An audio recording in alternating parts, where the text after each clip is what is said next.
What's up, YouTube? Chad here, another beer review. Two BJCP specs. I'm not going to bring it up on the screen and all that. So this one I saw at the beer store the other day, caught my eye. I thought it was kind of cool. This is Champagne Velvet brand beer, the beer with the $1 million flavor from Upland Brewing Company, somewhere in Indiana. Indiana, right? Yep. Bloomington, Indiana. So I just thought this was going to be just another regular lager or like this. I'm going to like joke beer or something, but it actually turns out it's really a pre-prohibition lager. You know, I mean, they're calling it a Pilsner.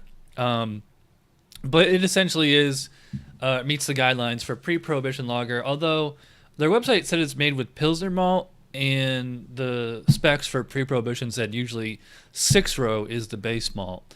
But otherwise, everything seems to be in line with the pre-prohibition lager style. So, and it was started brewing in like 1902 or something like that. Yeah, 1902. It says right here on the bottle, or can, I should say. So, we're gonna say this is a pre-prohibition lager and judge it as such. If not, it would probably just be a 1B American lager. All right, so let's dive in here. Well, it certainly smells like American lager. It has a kind of a PBR kind of a smell. Get a lot of corn on this one, which is normal. I mean, they always use adjuncts back then. Well, not always, but so I'm getting a lot of corn. It has kind of like a bit of a stinky kind of a smell to it. I don't know if like this is DMS or just because they use so much corn. It says malt, Pilsner malt, corn, carapils. So a bit of a noble, spicy, floral, earthy kind of thing going to it. Yeah, it's plus there's no fresh date on the can, so who knows how old this is. So yeah, I mean it smells like a PBR. It's not that it's bad for the style; it's to spec for the style. It's just not. I think the hops are a little too low.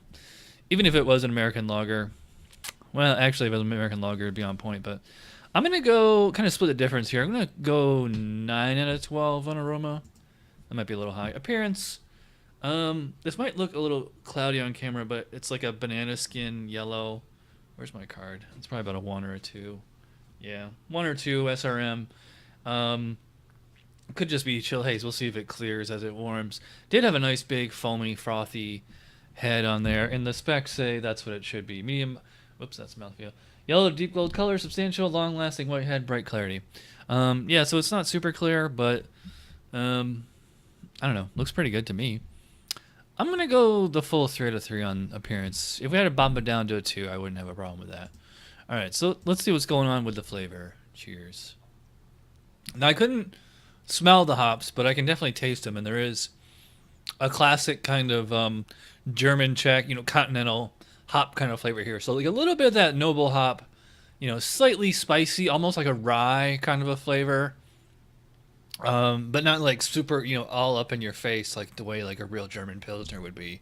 So you're getting that kind of subtle noble hop thing, just like on a, for lack of a better description, basic, lager body.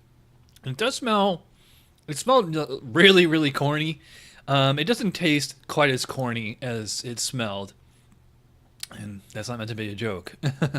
But there is a corn, the flake maize flavor in there. I used to hate that flavor. I'm appreciating that there's still some hop flavor in here to kind of offset the corn. I mean, the corn is like, it's somewhere between subtle and in your face. Like it's not like the primary flavor. I mean, they're calling it, they're saying Pilsner malt as that base malt. And it's true. I'm definitely getting a lot of, just that clean, slightly sweet, grainy sweet Pilsner malt.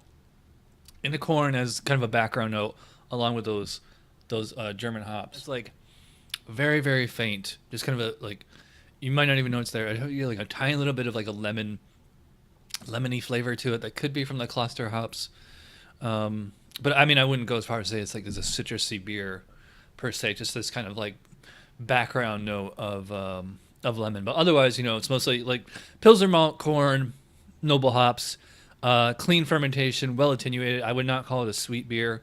It's cleaner tasting, better tasting than a Bud Miller or Coors. I would definitely drink this over Bud Miller or Coors any day.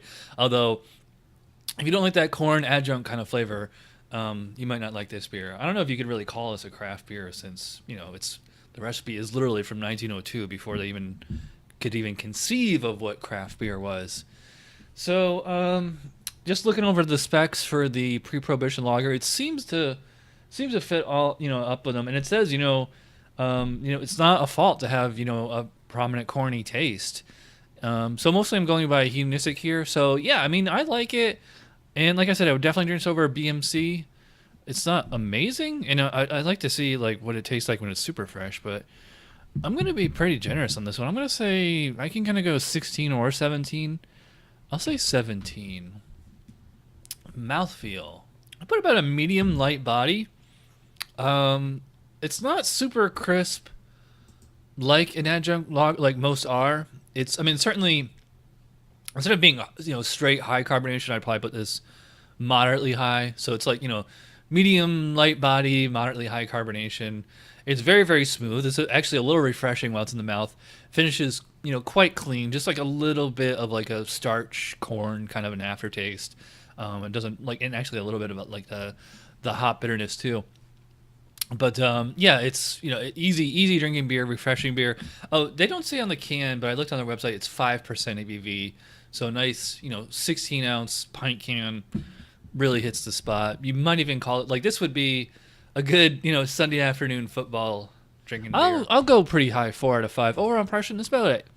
For the style, it's like an 8 or a 9. I think I'm gonna say 9. That's a total score of 42 out of 50. Yeah, I mean, so the smell was off, but everything else was on point. And let's see. Yeah, it did start to clear a little as it warmed, so just some chill haze. So as a pre-prohibition lager, yeah, like this one is, pretty damn good.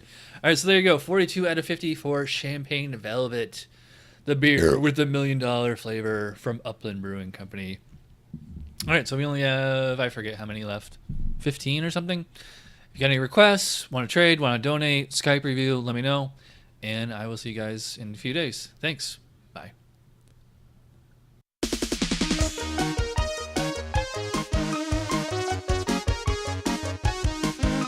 Somebody brewed it. Chad just reviewed it. Thanks for watching Chad's Beer Review. Trust me, the next episode will be a lot better.